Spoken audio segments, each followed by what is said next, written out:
All right. Now we're going to talk about affective domains. There's about 6 of these.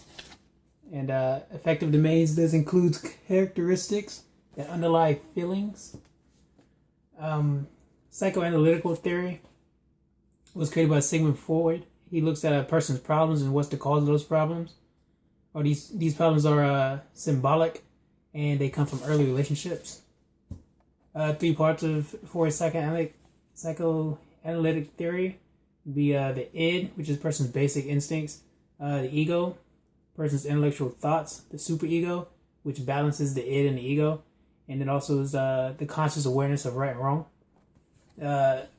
Freud's Freudian theory are experiences and behavior broken down into stages. There's 5 stages of these. Oral stage starts in infancy, and children are concerned with feeding and oral exploration.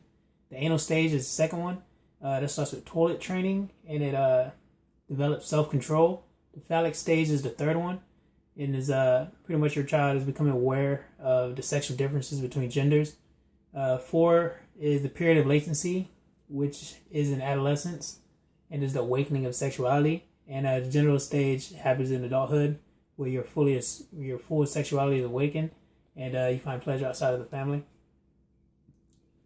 Erickson, his theory is about throughout a person's lifespan, there will be a series of conflict and crisis that one must resolve in order to move on to the next stage, whether it's in a positive or a negative way. Erickson was a true lifespan theorist, and there are 8 stages to these. Erickson also focused on psychosocial development. The 8 stages to Erickson's theory is trust, mistrust, anatomy and shame and doubt, initiative versus guilt, industry versus inferiority, identity versus identity confusion, intimacy versus isolation, gender activity versus stagnation, ego integrity versus despair. Trust and mistrust pretty much starts in infancy, and it's loving, trusting relationships versus inadequate relationships and unpredictable care. Anatomy and shame and doubt. First, shame and doubt is pretty much the development of functional management, doing things for themselves, versus overprotection, ridicule that may cause a child to see their actions as shameful or doubt and start doubting themselves. Initiative versus guilt, pretty much is motivating a child to going through social challenges, becoming more confident, and versus criticizing, prevention of play, or discouragement of child. Industry versus inferiority, pretty much peer comparisons and the demand of new skills start to develop. Identity versus identity confusion, mostly in adolescence, motivated by self or a sense of identity versus unsure of one's identity. Intimacy versus isolation, pretty much intimate relationships, friends, or romances versus feeling alone or uncared for. Gender activity versus stagnation is in adulthood, pretty much the satisfaction of occupational roles and motivation versus being self-centered and not really giving back to the generation or guiding anyone or giving back, like I said. Ego integrity versus despair is in late adulthood. Sense of fulfillment and life satisfaction versus sense of regret and remorse.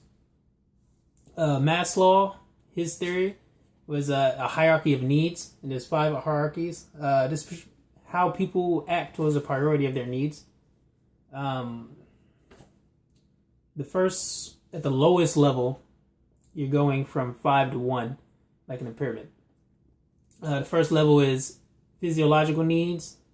Second level is safety and security needs, love and belonging needs, self-esteem needs, and at the very top of the pyramid would be self-actualization. Physiological needs are like breathing, food, water, shelter, clothing. Safety and security needs are health, property, social environment, family, and stability. Love and belonging needs are friendships, intimacy, sense of connection. Self-esteem needs is confidence, achievement, respect for others. Oh, God. And the need to be unique. Self-actualization, not many people reach this, actually about 1 in 100.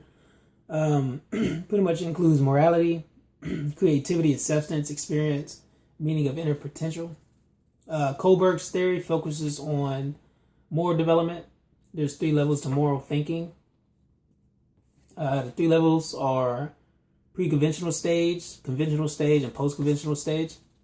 Post-conventional stage is more thinking based on consequences of one actions, obedience and punishment, obeying rules, and avoid punishment.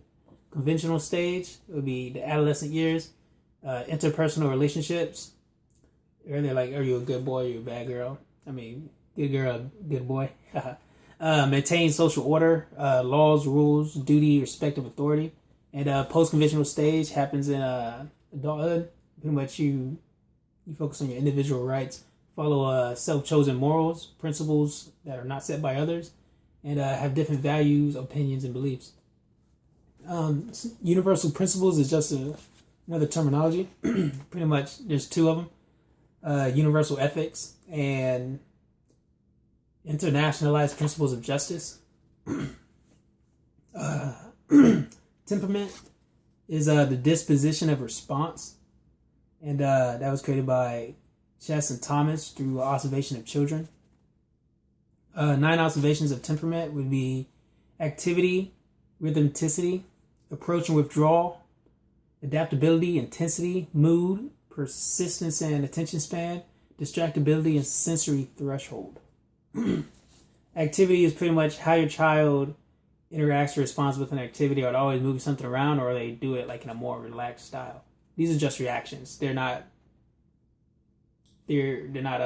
versus theories. It's just like how a child reacts to certain situations. Rhythmicity is pretty much does the child like have a regular habits of eating or sleeping, or is it irregular? Approach with withdrawal. How does a child react to a new situation?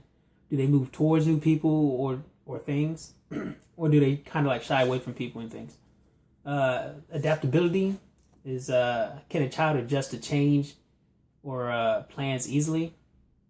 Or do they resist transitions? Intensity is, does a child react strongly to situations? Does a child react strongly to situations, whether positive or in a negative way? Or do they react calmly and quietly? The mood. Is their mood always negative or positive outlook?